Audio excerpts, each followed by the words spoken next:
I'm going to start with an opening prayer treatment, and hopefully you can all hear me.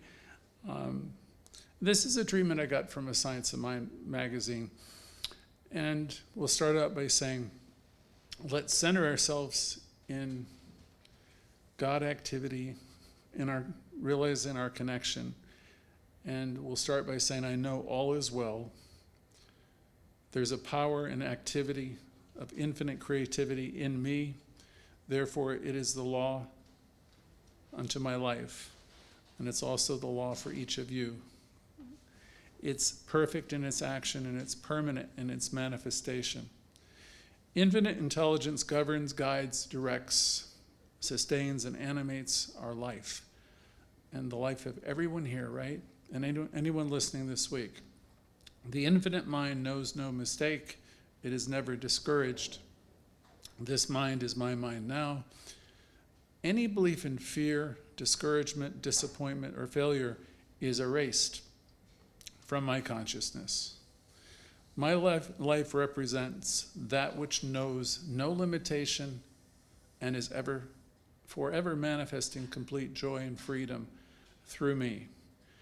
Spirit daily provides me with everything necessary for my happiness, to my wholeness, and to my complete self-expression. My whole being responds to joy, to peace, to truth, and abundance. Only that which is good can enter into my experience.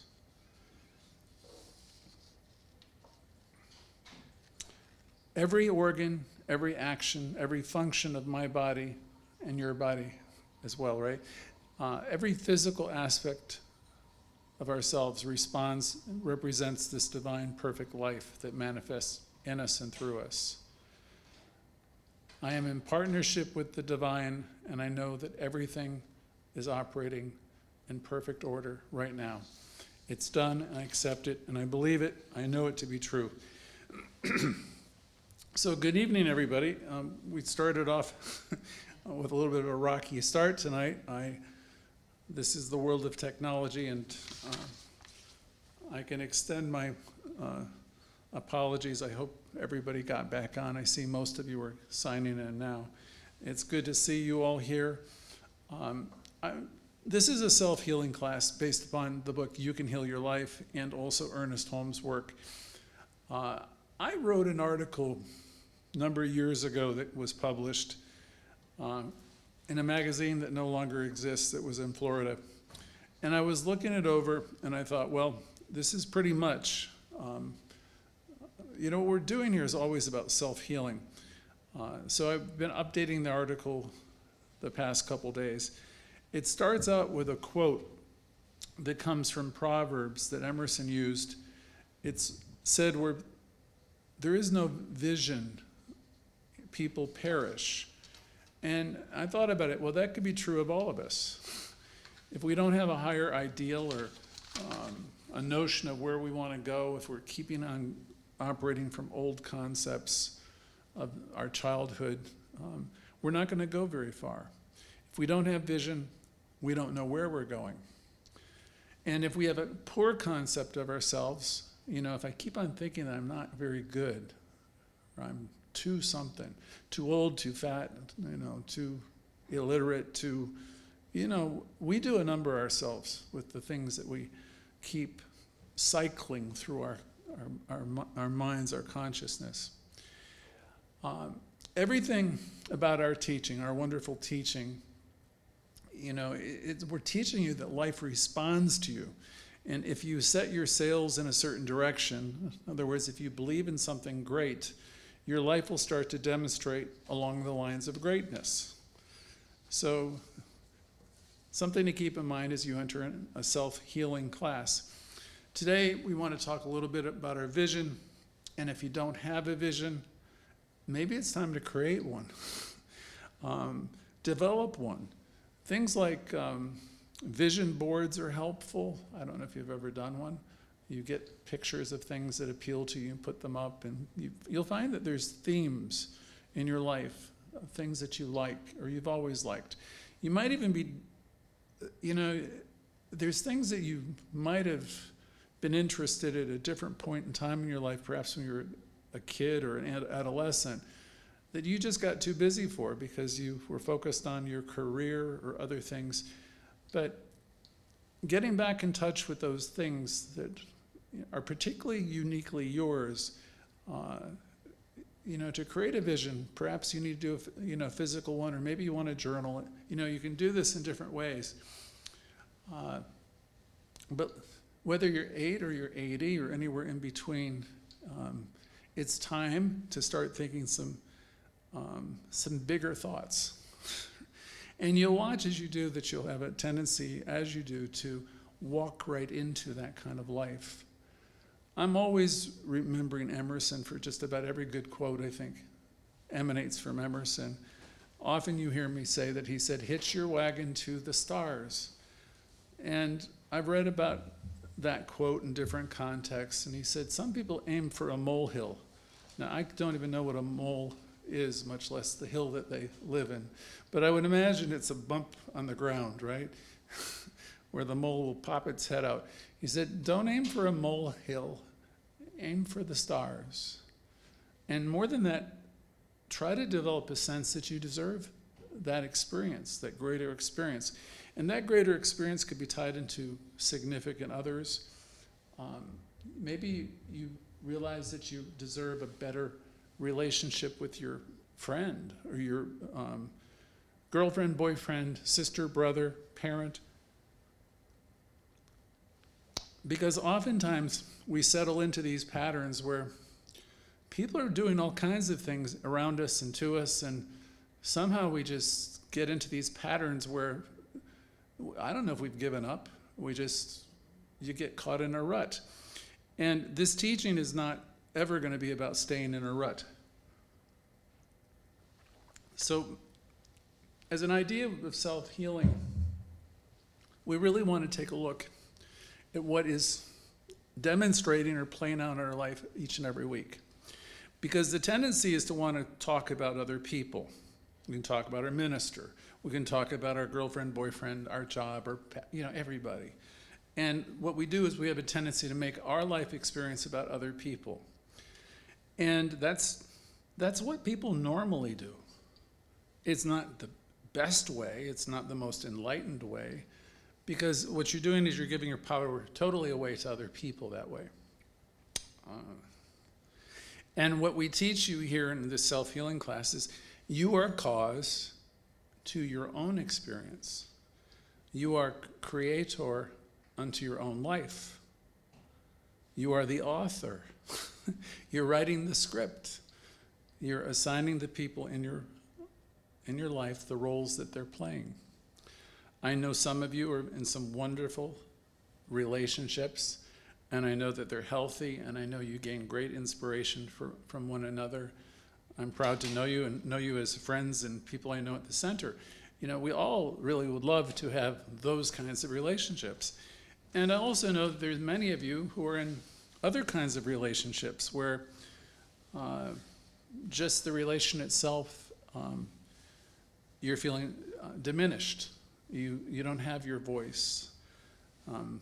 You've heard the expression, if he really knew what I thought, So in this teaching, we're encouraging you to begin to think and dream and create a bigger idea and learn to express yourself authentically more. Everybody has a self-assessment. You have an inner belief system.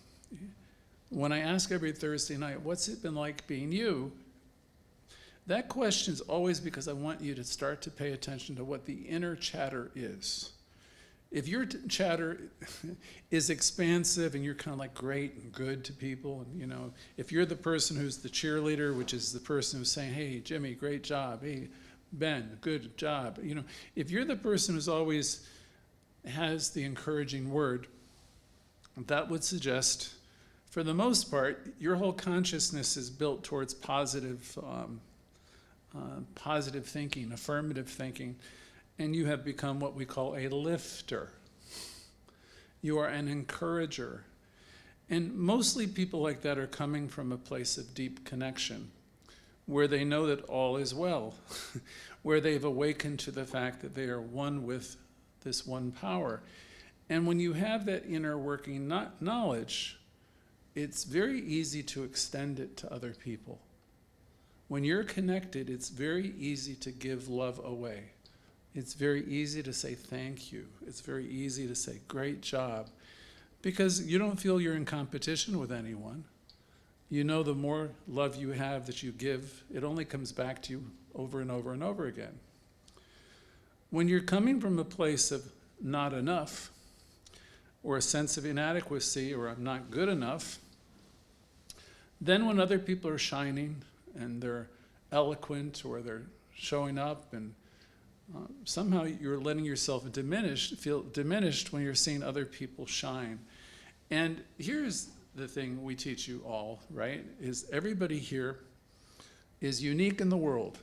Each of you are what we call individualizations in the mind of God, which means whatever the universe is, you are too. And all the world, you are amazing and you are unique. And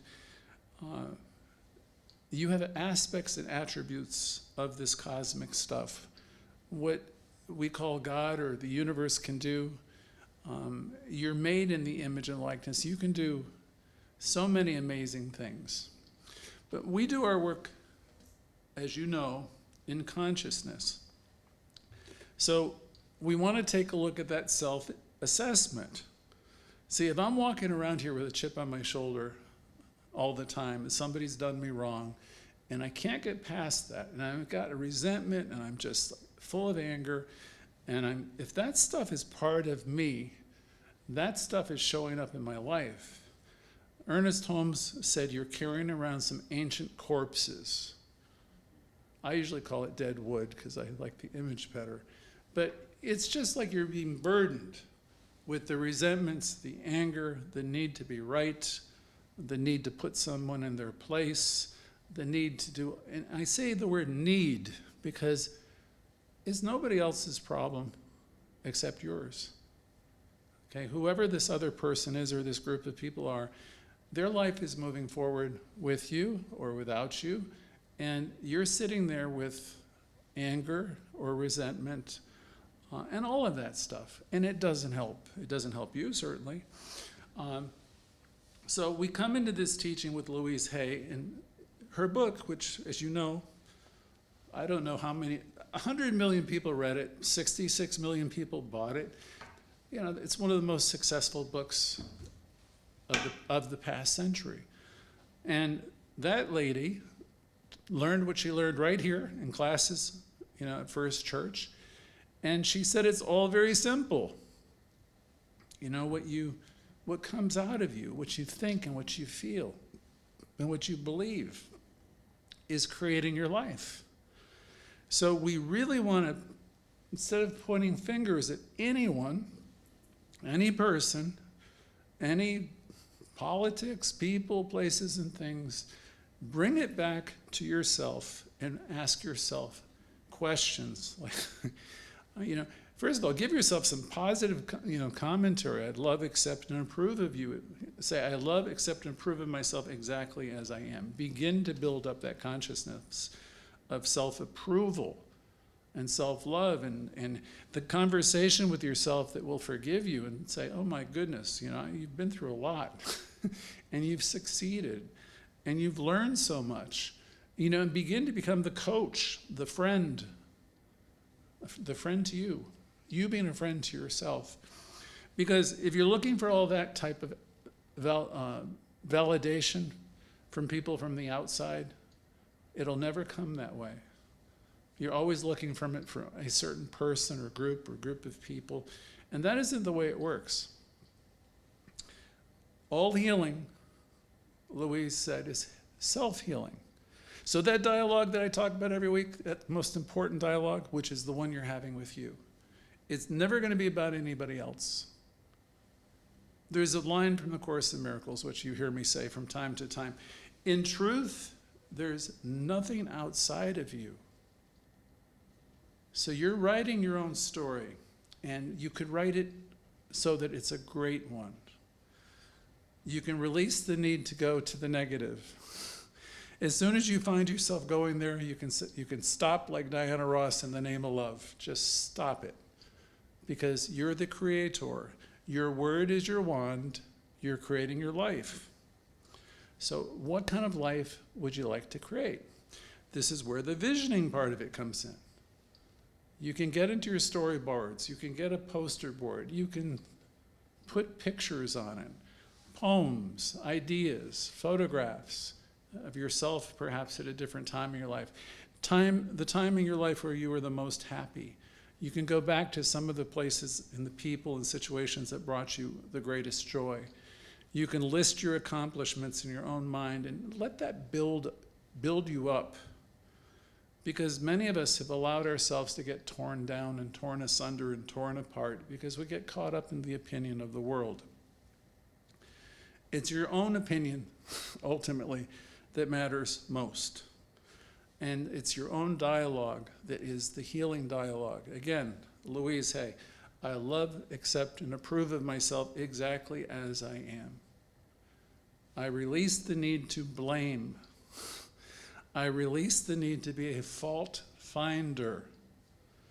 I am here to be a love finder. I'm here to see the good. Edwina Gaines years ago in a class that I took, and she always was hilarious. She's a great prosperity teacher, metaphysical teacher. She said it very simply.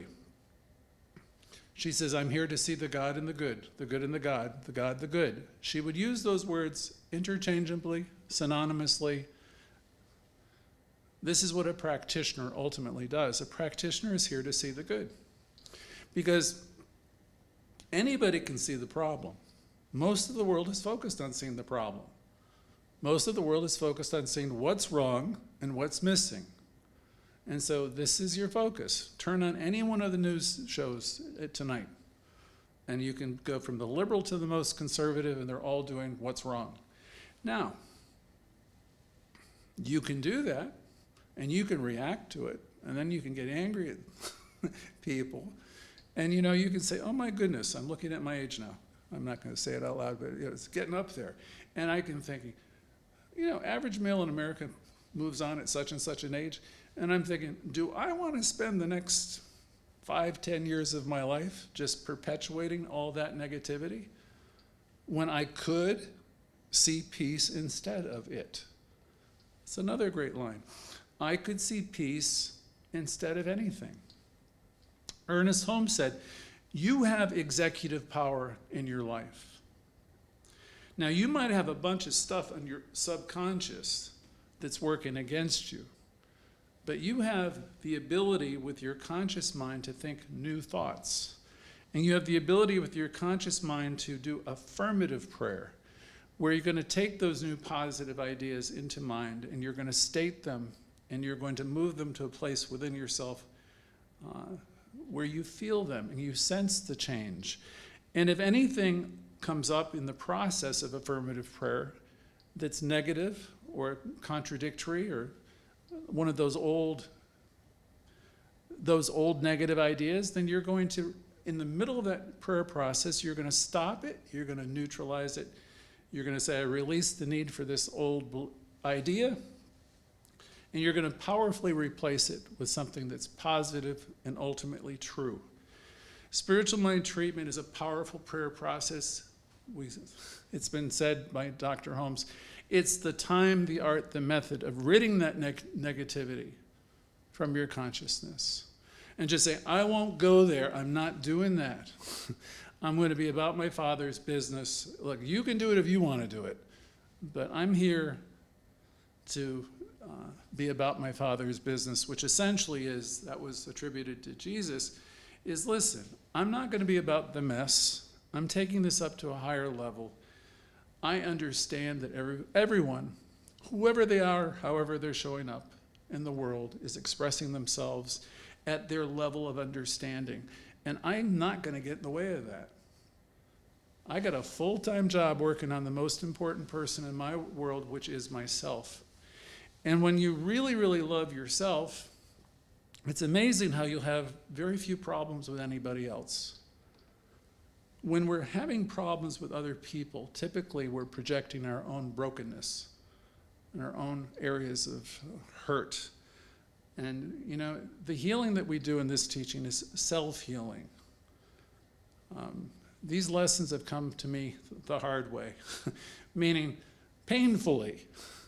And, you know, if I could give you shortcuts, which I try to do as much as I can, is I'll have you understand that everything that's happening in your life is about you.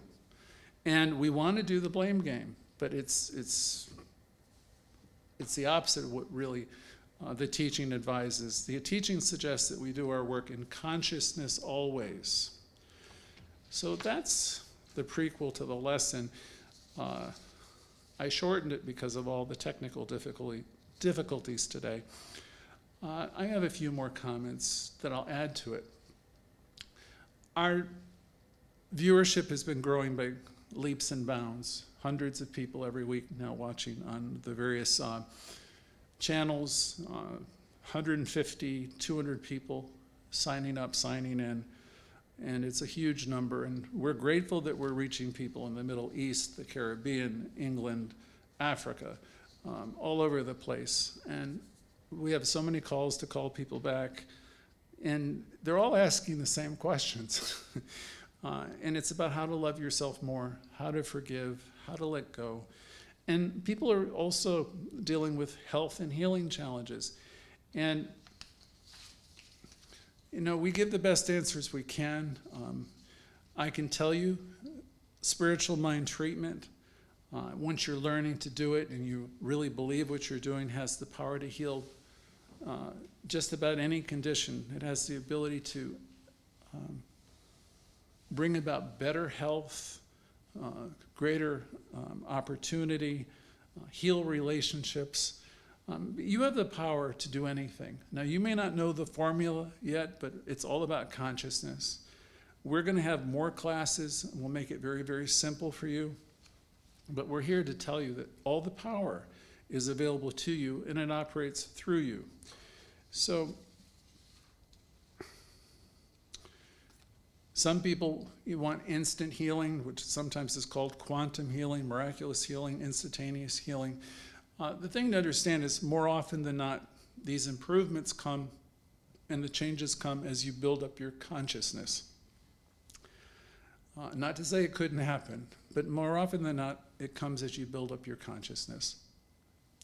Anyone who's going through something right now, and I can think of at least 5, 6 people, I was counting them this afternoon, maybe as many 10 people as 10 who are really dealing with some difficult situations. You can call us and we will do affirmative prayer with you and for you. And all I would ask as we do it is that you have be open and receptive to it, because there has to be the receptivity within you for it to be working. The other thing is, any of you have the power to do this for yourself. In other words, you don't need me. I'm happy to talk to you, and I'm happy to do it with you, for you, or teach you how to do it. I'm aware, especially this week, there's some people who've been through a lot. And incidentally, we go through a lot here at the center most weeks too. But we don't put our focus on the pain. We don't put our focus on the problem so much. Because here's the thing, whatever you give a lot of energy to, is going to just magnify it.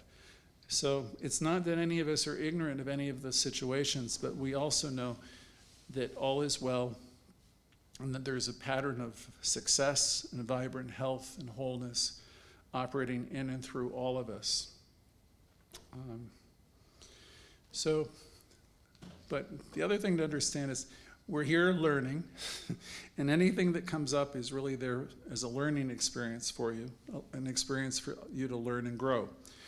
Nothing that's happening to you is about being right or wrong. So today I'm aware that I have people who have lost loved ones.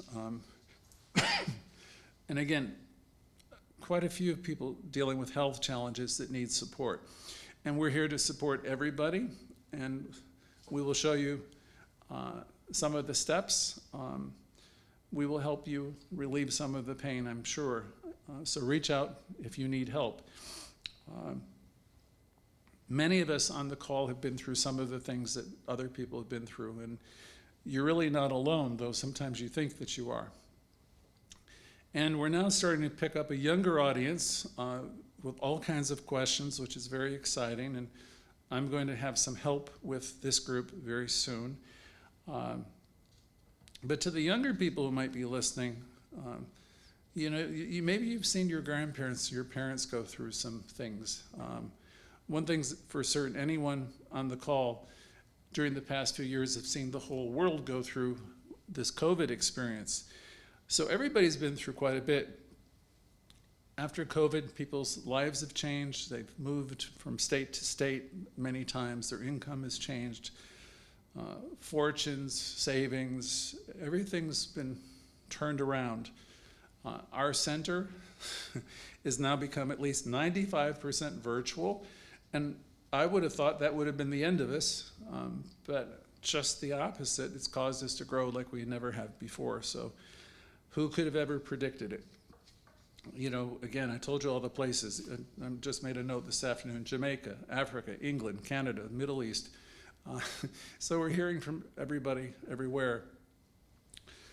And the questions and the healing challenges that people are having are remarkably similar. It's usually about love, relationships, health, family.